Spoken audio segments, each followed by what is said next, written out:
Hi, everyone. Thank you for coming this evening virtually to this event hosted by Sam Reeds. My name is Will Smith. I'm a bookseller at Sam Reeds in Grasmere, and I'm delighted that this evening we can bring you John McGregor, novelist, author of Lean Full Stand. John is on an amazing tour of indie bookshops this week to celebrate the paperback publication of Lean Full Stand, and we'll be digging into the novel and what he's been up to with it in a second. Just to say thank you initially to Michelle and to Mick at HarperCollins for setting up this evening's event, allowing this all to take place. And also everyone at Indie Thinking at HarperCollins, who are such great supporters of the bookshop and of indie bookshops in the UK. Tonight we'll be talking, initially it'll be me talking to John, but I'll also be asking for contributions in the Q&A in the chat. We'd love to hear your questions, your comments, your words, your responses. We want this to be kind of a lively evening. So if at any point there's something you want to share, do drop it in the chat and we'll get onto that. Beyond that too, I should say, we're also live. Oh, bless you, John. But we're that live. We are live and live captioned this evening. So you should be able to get closed captions on what's being said. They will give you an approximate sense of what's being said, but hopefully it's a help in its own way.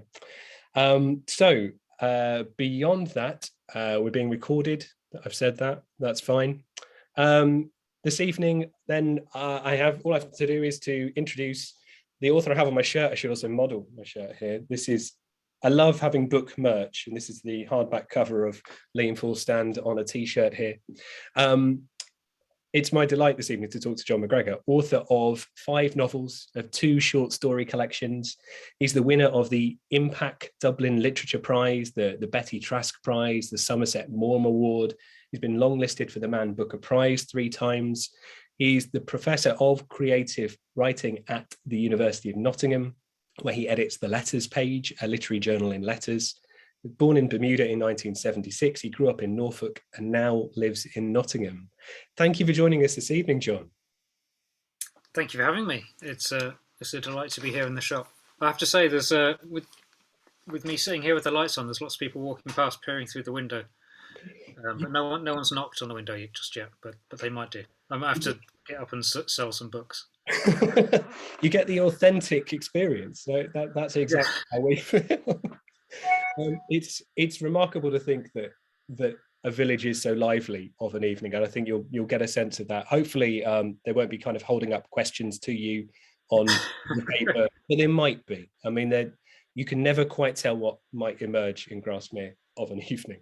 So today I have been, as I do quite often, sitting in a room looking at books, but you've been doing something quite different. Tell us what you did starting today. Well, I went on a bike ride today. Essentially, I'm on a bike ride for the whole week. When the hardback of Lean Full Stand came out last year, there was several independent bookshops that signed up to do a kind of virtual signing where they would send me the names of their customers, and I would sign book plates to those customers to go to the shops, and the publishers asked me to mention this on social media, and I got rather carried away with the idea of mentioning it, and ended up doing a kind of virtual tour, visiting each of those shops kind of virtually by Google Maps and Street View, and doing a bit of research into each of the shops, and really kind of quite enjoyed it. And it made me realize what a lively, thriving world the independent bookshop world in this country is, which I sort of knew, but it was nice to see some of that in detail. So I decided that when the paperback came out, I would try and visit as many of those shops in real life as I could. And because I like riding my bike, I decided to do most of it by bike. So this morning I started in Corbridge at Forum Books, and then headed over to Carlisle. I went to Bookends, and the Waterstones, because I'm not against Waterstones by any means. Big fans of theirs as well as independent shops. And then I came down from Carlisle to Grasmere, and here I am. And that's only the first leg of your week-long bike ride, as you say. Have you Do you know how many miles it is altogether? Have you tallied that up? I've been saying 500. I'm not sure if that's rounding up or rounding down. It's probably rounding up. It definitely sounds impressive. Yeah, keep with that number. Keep that in mind, Yeah, definitely. yeah, it's a nice round number, isn't it? So beyond that, you did that research, you had a look at those bookshops, and it was literally just your love of cycling that led to it. Well, I'll cycle that. Yeah, yeah. I thought, yeah, I can't remember. It was one of those ideas you have in the middle of winter that are a few months away, and you think, yeah, this is going to work well. This is my plan. Um, yeah, and I started mapping it out, and it sort of made sense. And I said to my publishers, "Are you up for me doing this?" And they said, "Yeah, it sounds ridiculous, but why not? Yeah." Um, so here I am. Yeah, I'm kind of committed to it now. And we've already had a comment about what kind of supercharged bike is that? I mean, is there anything particular about the bike you've been using for this tour? Is it got Well, special power? it's a nice bike. It's a bike I treated myself to after winning the Dublin Literature Prize, which I realised just as you were saying that it was 10 years ago. So the bike is now 10 years old, but it's a lovely bike. I had it custom made, but it's not. There's no battery in it. It's just me and my legs. Just pedal power, but and nonetheless a literary bike in that Yes, provenance. it has that. It has that heritage. Brilliant. Well, let's talk some about Lean Full Stand. I'm going to show you my brief of the hardback, but you've got the lovely paperback cover there too, and all its Yeah. glory. So how did the kind of seed of this novel begin? What was it? It was something you worked on for quite some time, wasn't it? Yeah, yeah. I mean, kind of worked on for 17 years, although not consistently means. I went on a writing residency to Antarctica in 2004 um, with the British Antarctic Survey, supported by the Arts Council. And at that time, the British Antarctic Survey were every season, the Antarctic summer season, were taking two writers or artists or musicians. They even took a potter one year, taking them down with the invitation to kind of experience a bit of Antarctic life and work and make some work in response to that. And it was a fantastic program. And I'm sure people can look into all the different pieces of work that were produced as a result. There was a lot of visual art, some sound art. I think one of the writer went, Gene McNeil. Um, One guy went. I love this. I saw him do a talk on this once. He went. He got the. He got a load. He found a load of picture frames in the storage room down on the base, and he turned them into old-fashioned wooden sledges. And there was some, he was making some point about the relationship between art and work. But it was a fantastic project. I got back from Antarctica completely stumped for what to do. I'd gone and I said, "Oh yeah, I'm gonna just go and see what it's like, and I'm gonna have some ideas, and I'm gonna come back and write a novel. I promise." And I came back and I was just completely stumped. Partly because the trip went quite badly in the sense that I never actually made it to the base. We were going down from the Falklands to the main base of Rothera on a research ship, and the sea ice was too thick that year, so the ship kind of spent a few weeks trying to get through the ice, and then eventually they had to give up and come back. So the whole trip was kind of non-event is the wrong word to use about going to Antarctica, but it didn't go to plan, um, and and so none of the activities I'd planned to take part in and I'd planned to write about ended up happening. Um, but also I came back and I just couldn't, in a very kind of stereotypical way, I couldn't find a way to put it into words, and I felt very aware of the kind of limits of language, and and I felt very aware of how remote that experience had been. Even the limited extent to which I'd experienced it felt very remote and felt very difficult to communicate. And I'd been really struck when I was there by how all the pictures and films that I'd seen were like a tiny little frame within the whole thing. It's kind of similar in Grasmere, to be honest. When you've got a huge landscape and a single photo never really captures it, like that times 1,000. And the same thing was happening with writing, and so I kept trying to write stories about it. I kept trying to capture something of the landscape and the experience of being there, and it all felt very inadequate. Mm-hmm. So I gave up several times and wrote other books instead, basically. Well, all quite successful diversions in their own way, I suppose, in that sense. Yeah, they went okay, but at the back of my mind was always this sense that I owed. I mean, I literally owed it to the Arts Council and to British Antarctic Survey to do what I'd said I was going to do. But I kind of also felt like I owed it to, I don't know, to myself or to that experience, or it felt like unfinished business for a really long time. So having taken on that undertaking to start with, or with this delivery that needed to happen, did you kind of read other people's accounts, or was it did you delve into the kind of narratives of Antarctica in prose that had come out before?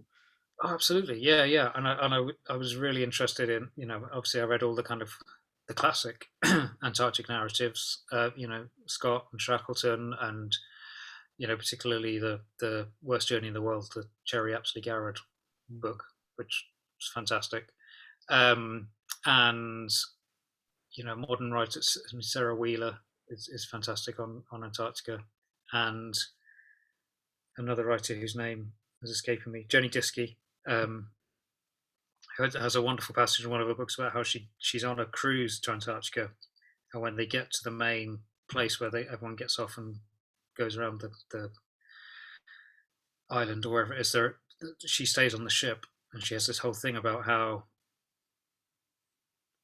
getting off the ship didn't matter. So she was there, but she wasn't there. This whole kind of Schrodinger's thing, which was quite amazing. One of the things I did notice about a lot of the classic literature is this sense that again that the words were not really up to the job. You get in the older classic narratives, you get people going on for pages and pages trying to paint a picture of a particular landscape or an iceberg, and it takes a long time, and they never really manage, and which would sort of confirm for me that it's sort of an impossible job. But I also read a lot of less well-known kind of memoirs by people who had worked there, I guess, since the 50s, 60s, 70s. And I was, some of those were kind of self-published books or quite obscure books, and I found those really interesting because they weren't necessarily brilliantly written, but they were quite revealing about people's motives for being there, spending time there, people's motives for going back again and again. People's attitudes towards family and home life, and which all kind of fed into what Being Full Stand eventually became. Well, actually, let's hear a piece of it. If you would like to maybe read a sense of it, so we get a sense of the book we're talking about, that would be wonderful. Absolutely, yeah. So I'm going to start quite near the start of the book. So at the start of the book, there are three men in Antarctica. There's an older guy called Robert Doc Wright, who's been going there for 30 odd years as a guide, essentially. And there are two much younger scientists who are there for their first time. They're cartographers, and they're in a very isolated research station called Station K, and they're in trouble. The book opens with the three of them in trouble. So this is from Doc's point of view. Priestley Head was little more than a bump in the topography, really. It had taken 5 minutes to walk up from where he'd left the skidoo. The cliffs facing out to the Sound were barely 30 metres above the water, enough to add a little drama to Thomas's pictures. From here, the view of the whole valley was excellent. In the near distance, the red field hut of Station K, sheltered in the lee of Garrod Ridge, and the peaks of K7 and K8 beyond. Below the field hut, the ground sloping down to the skiway, marked by orange fuel drums and black flags, and beyond that, the dark grey waters of Lopez Sound, fringed with fast ice. In the Sound, the icebergs had turned against each other, dipping and rocking with a sudden unexpected movement in the water. Doc had looked up towards Everard Glacier and seen a thick rolling shadow of banked clouds, a faint orange light, a surge of weather coming down towards them. It had come out of nowhere, and it had come in fast, the temperature dropping sharply. He'd seen Thomas glancing over his shoulder and trying to fold away his camera tripod, and when he tried the radio there'd been no response. He'd seen Luke standing beside the skidoo, turning to look at him. He'd barely managed 2 steps towards the shelter of the slope before the wind slammed hard against him and pushed him back towards the edge of the cliff. He adopted a prone position, slipping quickly across the loose scree, scrabbling for a foothold and finding only thin air behind him. He stretched out his arms and tried to shift his weight forward. He closed his eyes and concentrated. He arched one foot out and around to the left, bringing his knee up towards his chest. The noise of the wind was so violent, it was difficult to think. His boot touched rock, finally, but when he pushed out against it, the rock loosened and fell down the sheer drop. For a long, giddy moment, his weight swayed away after it. He slowed his breathing. He concentrated. He inched his way forward again. The cliff wasn't high, but he wouldn't survive a fall. He had been in these situations before. This was no different. You didn't go 30-odd seasons on the ice without getting into 1 or 2 scrapes. The trick was to slow down and start thinking. Always have the next step in mind. His next step here, obviously, would be to transfer his weight forward and roll clear of the edge, before moving down into shelter and making contact with his colleagues. He took several slow breaths and made an effort to rationalize his thoughts. He flexed his fingers to maintain the circulation. You won't fall until you let go, the supervisor had told him once during crevasse training. The logic wasn't entirely sound, but the spirit was a fine one. Don't look down, don't let go. Hold on. The trick was to hold on, always. That's wonderful. There on a cliffhanger. and there is that kind of that elemental nature to the opening section, the kind of the drama of the weather, the drama of these incidents, the fact that the humans are the ones lending the drama to the landscape. But there's also something really interesting, like you say there, about the processes, the kind of application of training to these scenarios. Did you look into the sort of training scripts, performances, the rehearsals that people need to inhabit those environments when you're writing those characters? Yeah, I mean, yeah, to an extent. I had done a week's training. Everyone who goes south with BAS has to do a week's training in kind of first aid, navigation. I don't think we didn't do how to climb out of a crevasse. They save that until you actually get there, but then you have, once you arrive, you have to do another few days training in that kind of hardcore stuff. But obviously, you know, being a writer, I kind of hoovered up any kind of training brochures and manuals I could get my hand on, and spoke to a few people. Well, I mean, being on the ship, even though it was frustrating being stuck on the ship for 4 or 5 weeks, was a lot of time for conversation with people who'd been there a lot. And yeah, I mean, that was the thing I really picked up on, was for all that there's a kind of romance around a lot of people who've been there, especially in the early days, but even now, a lot of people have this notion that they're there kind of in some kind of heroic solitude. And in fact, they're only there because of a huge amount of logistical support and skill and training. And you know, several people said to me, like, these days it's a relatively safe place to work and be, as long as you do what you're supposed to do. And as soon as you go off track, things can go really wrong really quickly, as they do there. As they do in the opening, absolutely.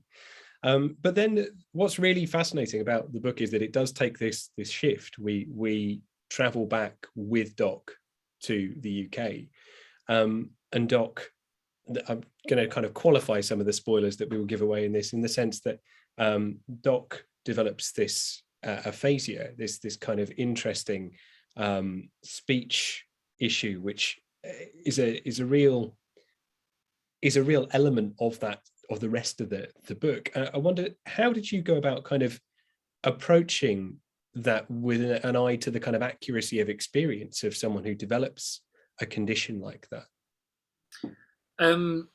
With difficulty, I'd say. I mean, I think, excuse me.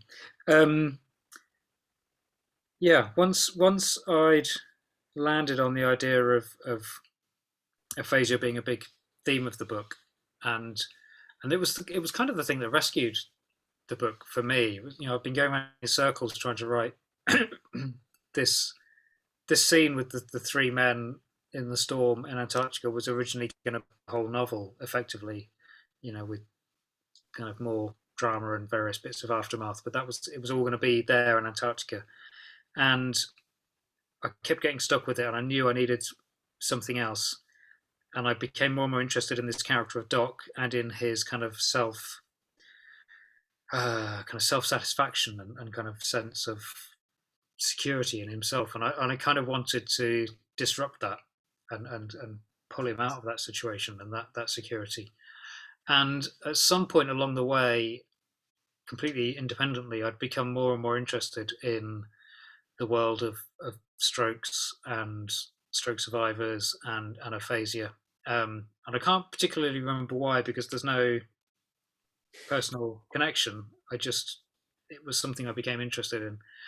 I'm particularly interested in aphasia in a kind of, the way you're kind of drawn to the things you're most afraid of. The notion that you could suddenly wake up one morning and not have access to language was terrifying, and fascinating. And the more I looked into it, the more I learned about all the different ways that can affect people, and the huge kind of variety of ways that it affects people, and different rates of recovery and different ways of working around the deficits. It just became really fascinating to me. But as soon as I knew I was writing about it, to answer your question, it became really important to me to do my best to get that right, in a way that I was less worried about getting the Antarctic stuff right, in a way, and to an extent, I owed it to the people who had taken me to Antarctica to not kind of wildly misrepresent that experience and that world. But I wasn't too concerned about if they were using the right radios, or if some detail of the landscape was accurate or not. That I kind of feel like, in a sense, that was an imaginary other landscape. Whereas the world of aphasia, I felt like, if I'm borrowing other people's experiences, and really difficult experiences, that I owed it to them to try and be as accurate as I could. Sorry, was the question, how did I go about that? Yeah, how do you kind of do that, in a sense, knowing that that's the impulse, that you're wanting to make sure that beyond other elements is reliably feeling authentic, or at least recognizable in its process. Did you speak to people, or was it something which was still accessible to you from Nottingham? Were there places that you visited for it, or? Yeah, no, there were definitely. And when I initially did a lot of reading, watched some films, listened to a lot of podcasts. Actually, it turns out there's a lot of podcasts about stroke and stroke survival and aphasia, all of which was very helpful. I also spoke to some speech and language therapists, and I spoke to a consultant in the stroke unit at the City Hospital in Nottingham, and which was all brilliantly helpful. But the real breakthrough for me was attending a self-help group called Aphasia Nottingham for people with aphasia and their families, or carers, or partners, or whoever. And I went, think I initially assumed I would maybe go to one or two meetings, they were so welcoming, and willing to include me in the group that I ended up going for about a year until lockdown stopped it. And it was being part of that group that really brought home to me the detail and the texture of, firstly, how many different forms of aphasia there are, how many different ways it affects people. But secondly, all the ways people have of continuing to communicate, even with less language, or with inhibited language, or with very little language at all. I very quickly felt like I got to know people and got to know something of who they were, and what their personality was. I also got to see close hand how immensely frustrating the experience often was for people. People would be trying to have conversations with me, and getting very, very frustrated. But also, we managed to have conversations, and we used drawings, and we looked things up on the phone and pointed at pictures, um, and also the relationships between people with aphasia and usually their partners, or family members they were there with, and again, the complexity of those relationships and the frustrations, and all the rest of it. It was, yeah, and the fact that there was so much laughter in the room and in those meetings. That's what really comes out in those sections of the book too, the kind of comedy that runs alongside that real difficulty of communication, the way in which the tone in a room can change based on one or two moments of missed communication, and then communication that really lands. And I think it's interesting, because I've loved in the past how your books have had this real attention to speech and everyday speech, and the importance of either dialect words or words as they are articulated to have very subtle shifts of meaning. So then to apply that to this kind of circumstance seems a really interesting and kind of rich area to approach. But then I wonder whether it has a slight challenge in the sense of, inventing the kind of dialogue around these instances, whether you've got kind of literary references for that kind of wordplay that manages to land you on that kind of imprecision and then precision of words when it comes down to the dialogue itself. Is that because it feels quite modernist? I think a lot of people, when reviewing this book, kind of felt that it feels like a modernist wordplay game that you would have, but there's a lot more invested in how you're using it here. So was that an important touchstone for you, or did you feel like you got much more from literally interviewing and speaking to people? Yeah, it was interesting. I mean, some of the early versions of those scenes in particular, I kind of went quite hardcore down a kind of modernist route, to the point of kind of incomprehensibility, and I was kind of interested in how incomprehensible it could be and still be readable, and it turned out I couldn't really do both. It was going to be readable or incomprehensible. But I was, yeah, it felt like I was kind of playing, in a way, a lot of modernism, and also the kind of Oulipo stuff, and the Raymond Perec, people like that. It's about inventing constraints and obstacles for the writing in order to generate something interesting, and each of the characters, with the way I kind of worked around it in the end, was I kind of spent time thinking about each character. Okay, not what type. I mean, there are endless numbers of types of aphasia, but I kind of I almost gave each character a particular kind of diagnosis or a particular assessment, and that became like a set of rules for that character, which is kind of in the same ballpark as stuff the modernists were doing. And it's really interesting. I discovered after the book was published, actually, I found out from somebody that there were some poems that Samuel Beckett wrote towards the end of his life, which it's now believed he wrote after experiencing a a minor stroke, and at that point in his life, he was suffering from aphasia. And they're really moving poems, and you could sort of see the aphasic influence on them. But at the time, nobody noticed because they just read like Samuel Beckett poems, which I'm kind of fascinated by. I'm interested in reading more about it.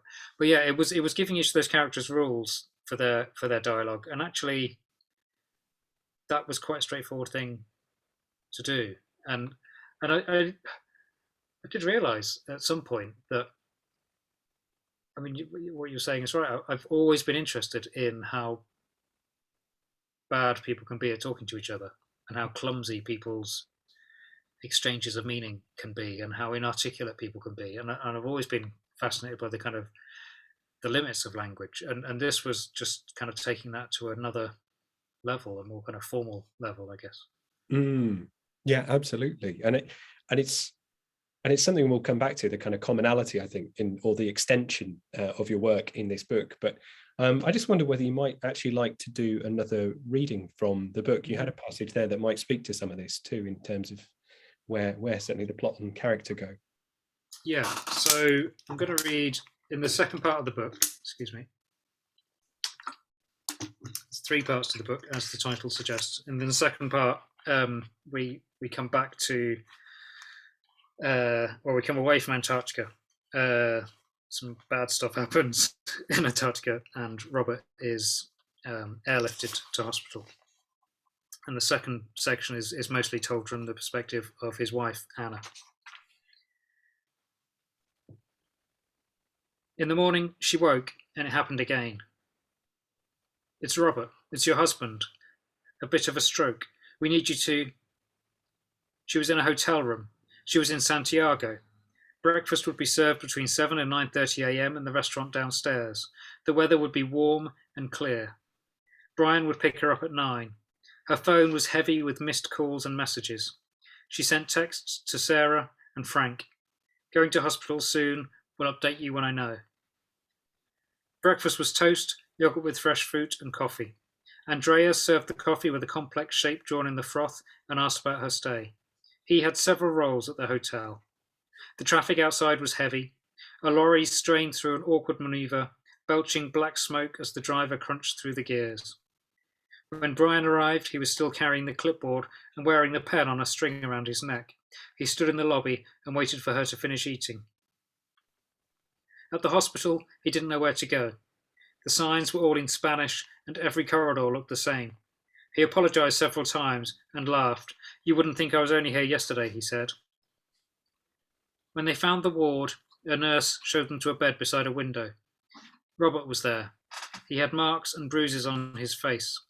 His hands were propped awkwardly across the top of the sheets, as though someone else had put them there. He looked at her, and his eyes closed slowly. She stood beside his bed. Somebody brought her a chair. She said his name, and he opened his eyes. She waited. He closed his eyes again. People arrived and told her things. Your husband is not well. He's not out of danger. We don't know yet the extent. For now, we must just wait to see. A nurse squeezed past and slipped a blood pressure cuff around Robert's arm. He opened his eyes to see what she was doing. She inflated the cuff with one hand, looking at her watch. Another nurse brought a syringe and drew blood, wiping a clean spot on Robert's arm and easing the needle in. Bueno, gracias, she said, softly. He nodded, very slightly, and went back to sleep. And I also love that. I love that phrase, a bit of a stroke, that she picks up on. And in another section you have to say, people didn't always say what they wanted to say, speaking to, again, that whole element of the language used to communicate there. But in that section you have Anna, who's narrating things very practically and has this very kind of literal understanding of the world. You sometimes kind of get her also almost struggling to get jokes and elements to this. Was there a point where you were thinking about Anna as someone who is kind of neurodivergent in this narrative, and was that something you were thinking about articulating kind of more clearly, or leaving in the background? Was that at play when you're discussing their relationship? Yeah, that was that was pretty clear to me, and I think once it became clear to me, I obviously it didn't become clear to me. I made it up, but I kind of, as I was writing scenes with her in, that felt like the right way to go, and um, and then I became really interested in the the kind of parallels between, you know whatever form of neurodivergence that she has, and how that's affecting her, again, her ability to use language, her ability to comprehend things. She has trouble comprehending uh, metaphorical imagery and puns, and it's very kind of straightforward about things, very literal about things. But I also was kind of interested, and this is buried so deep that I didn't really expect anyone to see it, but I'm really interested in how many people of that generation, and particularly women of that generation, have not only never been diagnosed with autism or related conditions, um, but it's never really occurred to them, or the people around them, that that might be a situation. And I became really interested in this several years ago, and kind of began realizing more and more people in my life, or people I'd kind of had experiences with, probably fitted into that situation. And I found it really fascinating. And there's a whole thing with women in particular being underdiagnosed, because they're often kind of trained to do this kind of social mirroring, and respond to social cues, and kind of put a lot of emotional and mental energy into disguising something that they might not even recognize for themselves.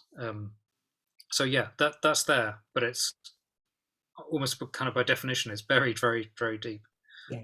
Well, that's really interesting to hear, because it certainly does some of the work you've been talking about, but from a totally different angle within the book, about communication, and also adds a real realism to that central relationship, I think, too, that enriches the whole book.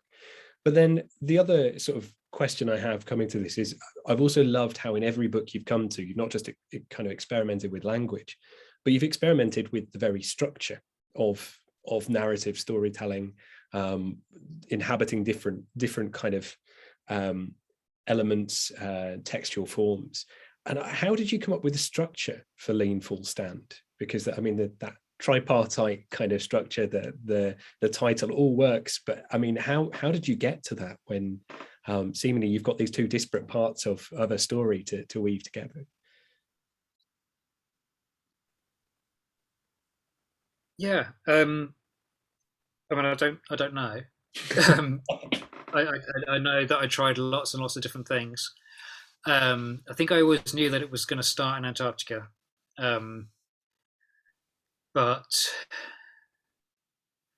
yeah, I think I can remember a point when I had this kind of this notion that it was all going to be happening in Antarctica, very dramatic, and the reader's expectation was going to be that we would stay there, and that then I wanted to kind of completely upend that expectation, and kind of come back to England, come back to Cambridge, be thrown into a very claustrophobic domestic situation, where Anna is suddenly Robert's carer, and there's something very kind of intense and relentless about that.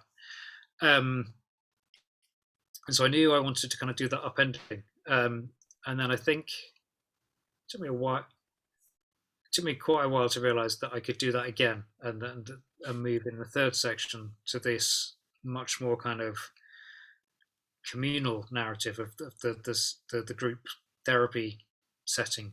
And I think for a long time I was trying to weave the domestic and the group therapy settings together. I couldn't really find any kind of shape and rhythm to it.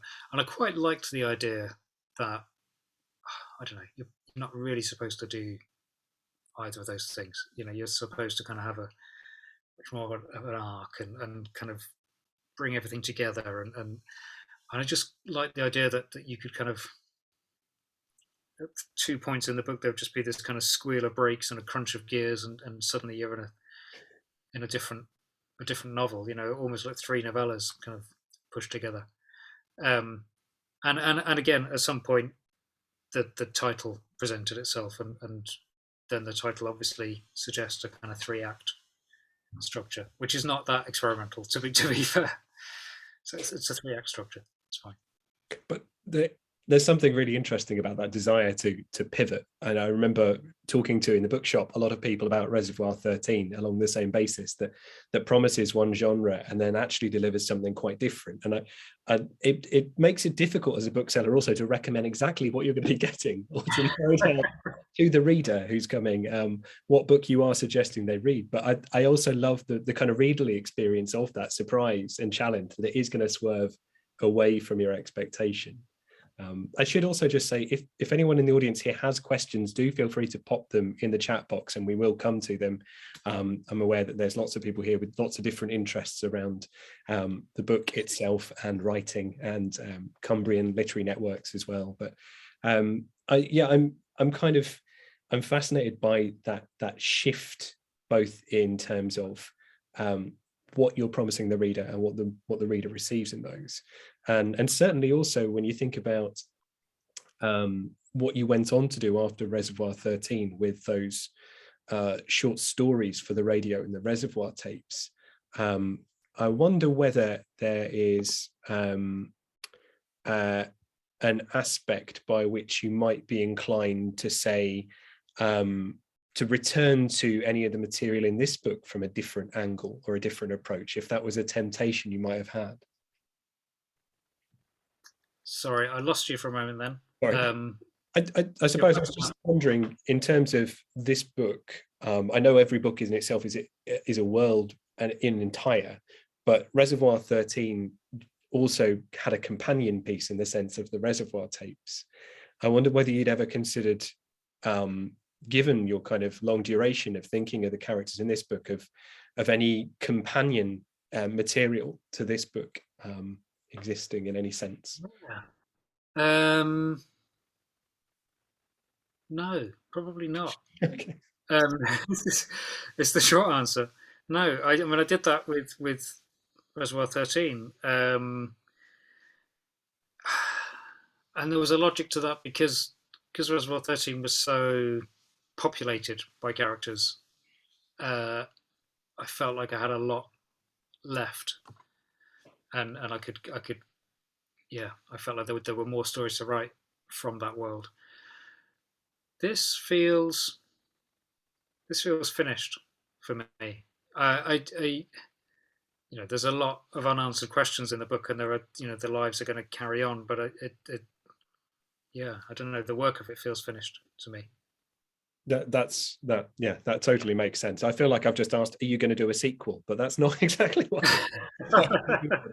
I think it's something to do with the kind of rounded characters, even when they may not be kind of main protagonists, even to that witnessing of the figure in the hotel who has several jobs in the hotel in the piece you've just read, that there are these figures populating the world which are being seen, and that just seems a real kind of depth to the staging of it. So you always wonder, especially given then your history, whether there was that inclination. But that's more than fine. Actually, now you mention it, I wouldn't be surprised if I come back to that guy in a short story at some point. Maybe I felt like I had a lot more. Yeah, I had a lot more waiting for him. We've got another question in the chat here from someone who attended an Arbonne masterclass where you shared your process for self-editing by marking every sentence from 1 bad to 10. If you use this method for a book where the struggle with language is central, how did it work for you?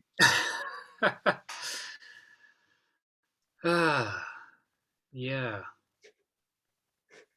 I'm not sure I've ever used that system. I've used that system more often for a short story than for novels. I think it would be pretty relentless to do that all the way through a novel. Can you still hear me, Will? Yes, I can. Frozen. No, I am nodding, but yes, I can hear you. Yeah. Oh, now I've frozen. That is. Oh, hold on a second. I think we might just be coming in and out of internet in the village. Hold on a second. Here we are. John will be returning in a moment. I can see him. There we are. Okay, I can see you again now, John. So hopefully we can hear you. I'm back. Yeah. Yeah, there we are. Hopefully you're there again. Yeah. Yes, there we are. Excellent. Okay. Yes. I'm being told my connection is unstable, but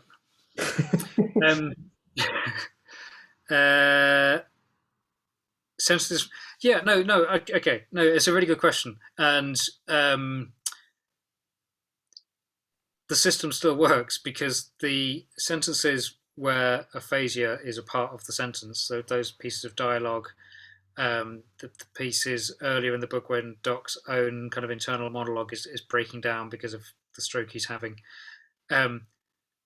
they all have a particular job to do and a particular meaning to communicate. And so the marking the sentence is 1 out of 10. If I had done that for every single sentence in the draft, which I probably didn't, I wouldn't have been looking for, is this a nice sentence? Is this a well-crafted sentence? It's much more, is this sentence doing the job I wanted it to do? And sometimes they were and sometimes they weren't. And yeah, that's the whole thing with redrafting and revising is you're trying to find the sentences that are not doing what you wanted them to do, or they might be doing what you wanted them to do, and now in the bigger context that's not the right job for that sentence to be doing. It's not about, is it a nice sentence? Although sometimes they are. Well, I remember you saying, I'm trying to think whether it was in Eve and the Dogs as well, you had kind of set games and structures that you were playing in terms of phrasing and that were almost boundaries and limits to how you were constructing the prose too. So is that kind of a part of your working method still, do you think, in certain aspects, or is that an occasional thing, or is it more a short story thing than a novel thing, really, in terms of right? Yeah, I mean, I remember in Even the Dogs, I was doing something quite similar in that book to what I described in the scenes in the group therapy sessions here, where each character had a very particular way of speaking, and I kind of, partly to signpost to the reader who was speaking at any one time, I gave each character a specific set of rules about how they could speak and what vocabulary they had access to. But that was a complicated book in terms of ideas I had about structure, and the structure of each chapter had a different kind of logic. And a novel is just a really long book, and well, it always feels really long to me, and so I'm always kind of coming up with kind of games and structures and scaffolding to get me through to the end of the process. Whereas with a short story, to a greater extent, you just kind of allow the logic and the energy of the story to get you through the process, I think. That's really fascinating. And does it alter then how you approach that really long document in terms of editing when you come to a novel? Is it the case that you just have to allow yourself a broader sense of structure and action and wordplay, if you like? Yeah, I mean, I'm lucky enough to have always worked with an editor on the editing of my novels. I mean, I always try and get them to the point where I can't see what else to do by the time I hand them over to an editor. But in terms of that kind of some of the structural stuff around, when is the pace dropping, or how clear is the ending, or those kind of things. It's really helpful to have an editor kind of pick things up and point things out to you. Um, but no, I always love editing because it's a really tangible piece of work. Writing the first draft when you have a blank page, it just feels quite a kind of intangible, wishy-washy thing to be doing. But once you've got a manuscript for a short story or for a novel, you've just got to keep reading through it, keep finding the things that don't work, and fixing them.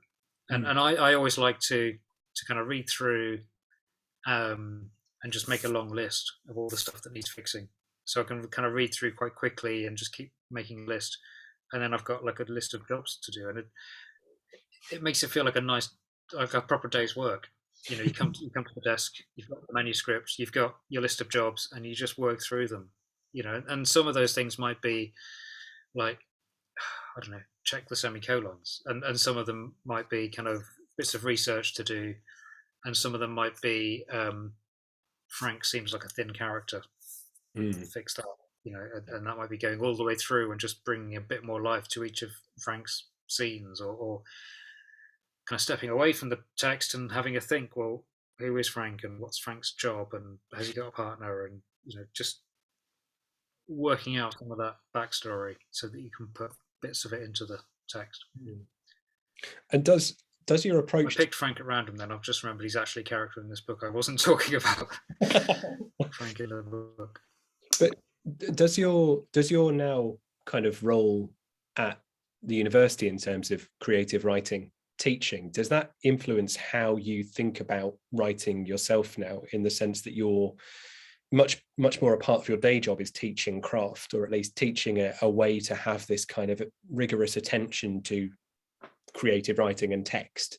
So do you think that has developed your own kind of self-reflection? Has it added pressure, or is it actually kind of a enriching thing to be able to do that? It's bits of all of those.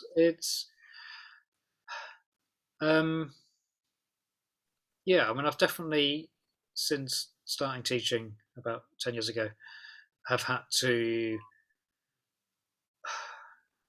learn to think much more clearly about process, and think much more clearly about what writers do and how they do it, and how it works or doesn't work, and yeah, find ways to, I mean, A, encourage students to be interested in those questions, but B, find ways of helping them kind of develop that understanding for themselves. I mean, a lot of the time, I kind of think I teach reading more than I teach writing. A lot of the time we spend in class is reading other people's work and really kind of getting down to like what is working about this story, and how is it working, and why do you think the writer made those choices? What other choices did they have, and why did they make these choices? Now go off and find some other writers who are doing similar things, and think about how that's working. So it's mostly reading. I don't know if sometimes the students expect me to kind of draw graphs on the board with narrative arcs and rising action and all that kind of stuff, which is, it's a way of thinking about writing, but it's never been a way I've thought about writing, so it doesn't feel relevant to me or authentic. But yeah, it's teaching reading much more. I mean, there's that wonderful George Saunders book from last year, A Swim in the Pond in the Rain, where he reads several classic Russian short stories in incredible detail. I mean, it kind of taught me a lot about how far I've got to go in my teaching, reading that book. But again, he's talking about writing, but he's doing it firstly as a reader, which I think is really key. And it's getting, I think it's getting people interested in that kind of attention. Like not everyone wants to be interested in books in that fashion. I do understand that. I think I'm probably an exception in the sense I do want to know a bit more about how those things operate as you're reading them, and you become interested in the certain mechanics of writing as you go. But then trying to write like that again for a popular audience, to invite people in to pay attention to text like that. George Saunders book is incredible in that regard. And maybe, you know, that's a proposal that someone like George can put to a publisher, have published, whereas others might not get the same reception if they proposed that. But I don't know whether, I mean, have you actually kind of considered working in non-fiction at any point, in kind of popular non-fiction on writing at all? No, I don't know. I mean, for a time I was, in theory I still am, but I haven't done one for ages. But I was doing an email newsletter that was, it's basically the notes from classes that I teach, with kind of links to reading and kind of a discussion about whatever we talked about in that class. But it's kind of available to a larger audience, and I did really enjoy that process and kind of thinking about how to articulate kind of quite clearly and concisely the issues that we discussed that week, and you know, linking on to other bits and pieces of reading. I think it's a big leap from an email newsletter to a book. There's something, yeah. George Saunders is older than I am and hugely more experienced, and I think has done his time and earned the right to publish a book of wisdom. I don't feel like I'm there yet. But I mean, it's interesting, isn't it? The kind of the tasks that almost, especially through teaching, kind of open the door to that sort of consideration. That those kind of, the email newsletter, I was signed up to it too, and I remember loving some of the suggestions about where you were going to go, and particularly as a reader, you know, one of the questions I was going to ask you this evening is, you know, who should we be reading at the moment? If you're going to be kind of guiding us in terms of other books to read, have you got other suggestions? I mean, we've got George Saunders in there already, but were there other authors or texts that we should be finding in the bookshop, in a well-stocked independent bookshop? So recently, very recently, I've just been reading the new book of Colin Barrett short stories, which are phenomenally good. I've now forgotten the name. It's called Homesickness, the book.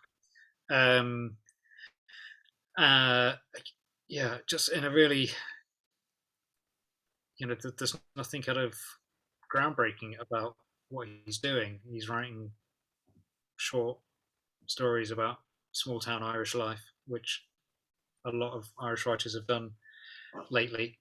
But the kind of the depth and the texture of, you know, each one of them is like a miniature novel. Just, yeah, really, really well worked. And Wendy Erskine, just started reading her book of stories, Dance Moves. It's a slightly sore point of me because they've used a quote from me on the front that I said about her previous book, which, and I'm, you know, very flattered that they've used it, but it says something about it basically, I can't remember the words, but it basically says these stories are really good. I don't know how she does it. And I kind of feel like it undermines my reputation as a professor of creative writing. Just to, I don't know what she's done. I don't get it. It's good, but I don't know. So I feel like maybe my next series of email newsletters should be a detailed explanation of how Wendy Erskine has done it. But her stories are also incredibly good. And then my mind goes blank after that. Those are very good suggestions. Yeah, no, that I think it's really interesting.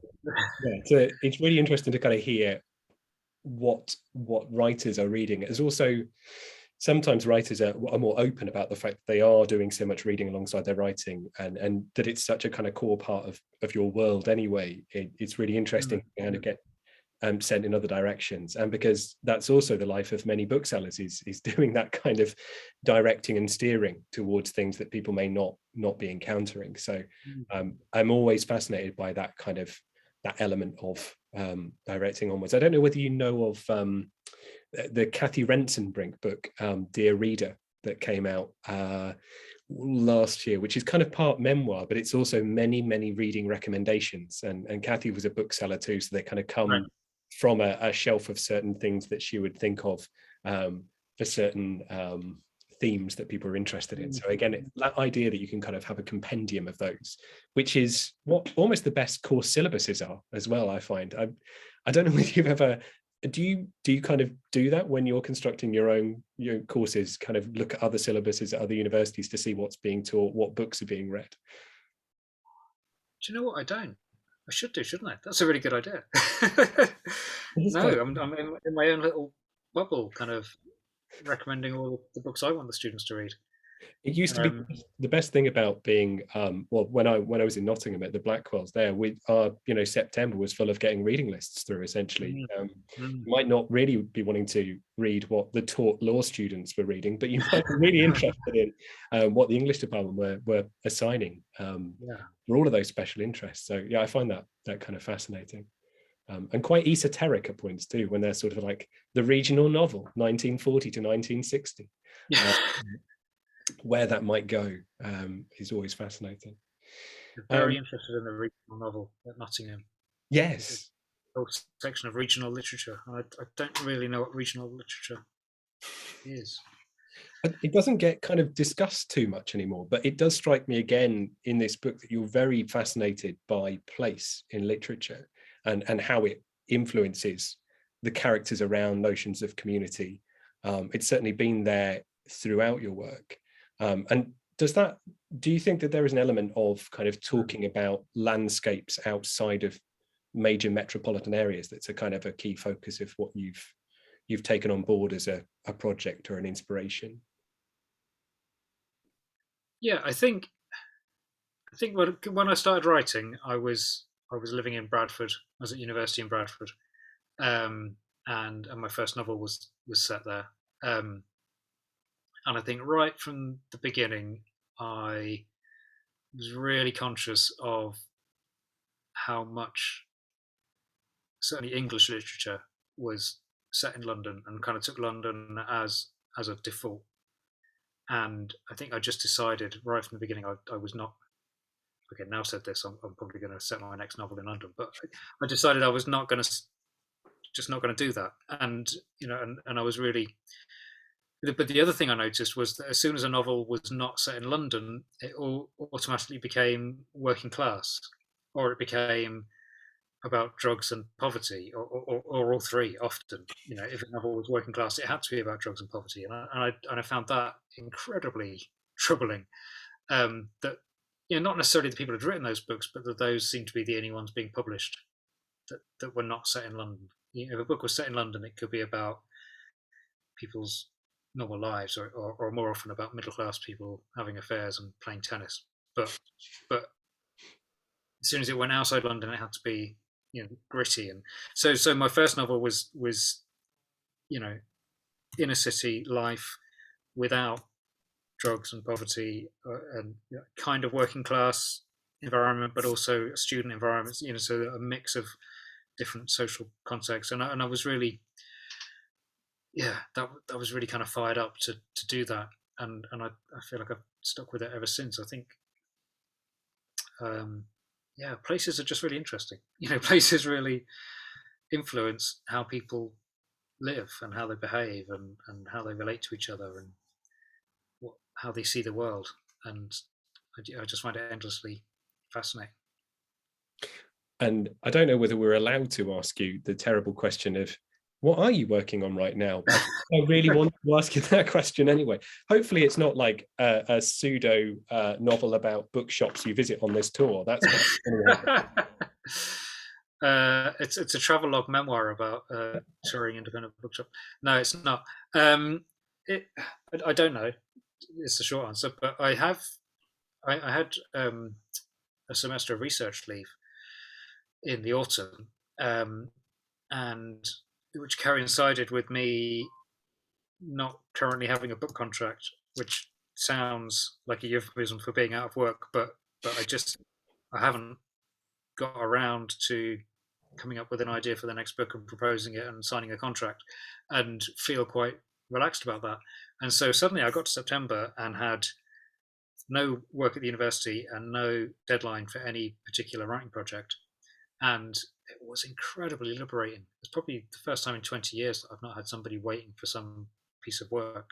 And the result was I wrote, well, I finished a couple of short stories, but I probably wrote 5 or 6 kind of unfinished short stories, all wildly different from each other and mostly wildly different to anything I've written before. And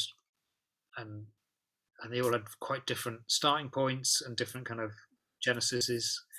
And yeah, it was just a really exciting time. And so I think my next thing is to kind of go back to the unfinished ones and see where they get to.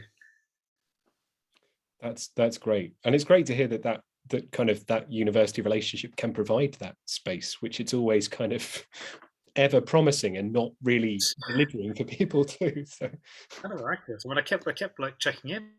So I get a semester of not working, and you carry on paying me, and I what?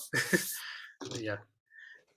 But I mean, you know, the research is work, obviously, and the the research I do, the writing I do, is seen as research within the university context, and they make good use of it. You know, it's of value to them, kind of academically and financially, to be honest. And when it comes to not just sort of trading off the elements of prestige and prizes, the fact that these are so community engaged, particularly in the kind of things you've outlined this evening about this book, that also must have a lot of kind of wealth for the university, but also kind of connection building work for the university, that you are making those connections to health as well. Yeah, I hope so. And in fact, most of the people that I initially contacted for research, those connections came through the university. You know, the stroke consultant, is also a professor at the university, and it's the university hospital. I was put in touch with the speech and language therapist via somebody at university. So that felt like really a valuable example of research culture and research community, which potentially will kind of continue in other forms. Well, that's really great to hear, and it's great to hear that you're in that kind of slightly liberated place as well.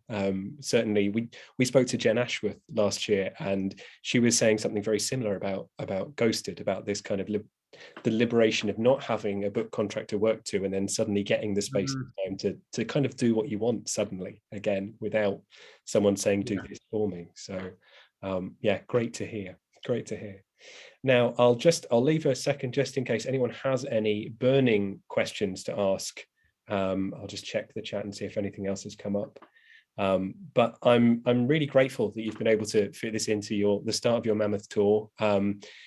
As you have there, the flapjacks that are baked for you this afternoon. So that's our bookshop contribution to your tour. There we are. Look at that. And an Anne of Green Gables napkin, because we're nothing if not literary around here. Oh, that's great. Yeah. Well, that will stand you in some good stead. Just brandish that at the other booksellers you see on the tour. See what they've got in their bag. That'd be really, really helpful. And so lots of thank yous and nice things being said in the chat there. Wonderful. Well, I will leave it here. Thank you so much for being with us. Thank you to everyone who's attended this evening, and good luck with the rest of the Lean Full Stand Tour de Bookshop this week. Yes, may you be well fueled and safely arriving at each bookstop. I hope so. Thank you very much. Thanks so much. Thanks. Just end it there.